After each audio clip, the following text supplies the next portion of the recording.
me tell you about Alex, a 12-year-old kid who dreaded going to school every single day.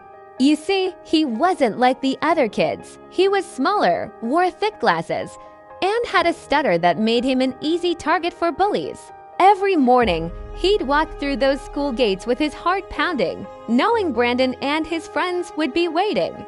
They'd knock his books down, call him names, and make sure everyone laughed at him during lunch.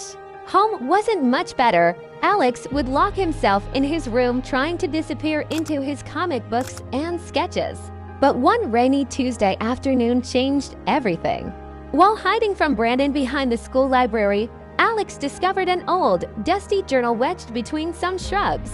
The leather-bound book looked ancient, with yellowing pages and mysterious markings on its cover. Opening it, Alex found something extraordinary. It was filled with incredible stories and drawings of a boy from 1955 who faced the exact same struggles he did. This boy, Thomas, wrote about how he overcame his bullies by finding his voice through art. Each page revealed more of Thomas's journey from a victim to someone who inspired others with his drawings.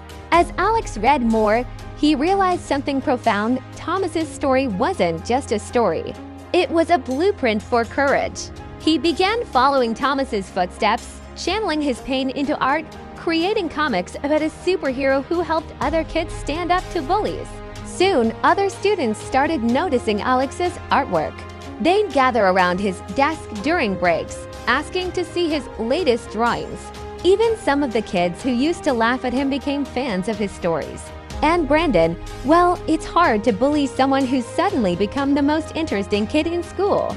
The most amazing part, Alex later discovered that Thomas grew up to become a famous comic book artist, the very one who created Alex's favorite superhero series. Sometimes, the universe has a funny way of connecting dots we never knew existed. Now, Alex walks through those school gates with his head held high, his sketchbook clutched to his chest, not as a shield, but as a badge of honor. He learned that sometimes, our greatest struggles lead us to our greatest gifts. All it takes is finding that one thing that makes our hearts sing, and the courage to share it with the world.